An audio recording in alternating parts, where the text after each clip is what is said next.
प्रश्न पहिला. डॉक्टर बाबासाहेब आंबेडकर यांचा जन्म कुठे झाला होता? ए. महू, बी. भोपाळ, सी. गुजरात, डी. कोरेगाव. तर या प्रश्नाचे योग्य उत्तर आहे महू. पुढचा प्रश्न.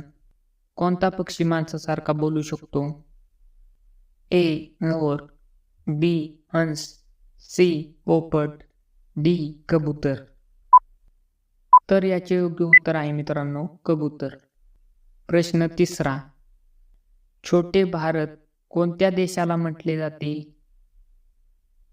ए. चीन, B. Fiji, C. Bharat, D. Japan. तर याचे उत्तर आहे फिजी. पुढचा प्रश्न. काळी नदी कोणत्या नदीला म्हटले जाते? ए. गंगा, बी. कृष्णा, सी. शारदा, डी. गोदावरी.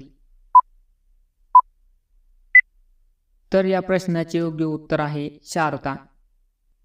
प्रश्न पाचवा. कोणता पक्षी सर्वात जास्त अंडी देतो? ए. मोर, बी. पोपट, सी. कबूतर, डी. भोरा तितर. तर या प्रश्नाचे योग्य उत्तर आहे मित्रांनो भोरा तितर. पुढचा प्रश्न. पिवळे सफरचंद कुठे बघायला मिळते?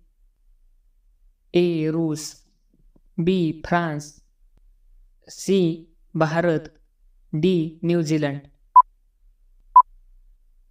तर या प्रश्नाचे योग्य उत्तर आहे न्यूझीलंड. प्रश्न सातवा. वड कोणत्या देशाचे राष्ट्रीय झाड आहे? ए. चीन, B. Bharat, C. Japan, D. America. तर याचे उत्तर आहे भारत. पुढचा प्रश्न. सर्वात जास्त बकरी पालन कोणत्या राज्यात करतात? ए. बिहार, बी. ओडिसा, सी. राजस्थान, डी. उत्तर प्रदेश. तर या प्रश्नाचे योग्य उत्तर आहे उत्तर प्रदेश. प्रश्न नववा. भाजी उत्पादनात भारताचे जगात कितवे स्थान आहे? ए. दुसरे, बी. तिसरे, सी. पाचवे, डी. पहिले. तर या प्रश्नाचे योग्य उत्तर आहे मित्रांनो दुसरे. प्रश्न शेवटचा. स्वराज्यात एकूण किती किल्ले होते? ए. 270, बी. 370, सी. 380, डी. 410. तर याचे उत्तर मित्रांनो कमेंट बॉक्समध्ये टाईप करा. तर व्हिडिओ आवडल्यास आपल्या चॅनलला सबस्क्राईब करा, लाईक करा, शेअर करा. तर भेटूया नेक्स्ट व्हिडिओ.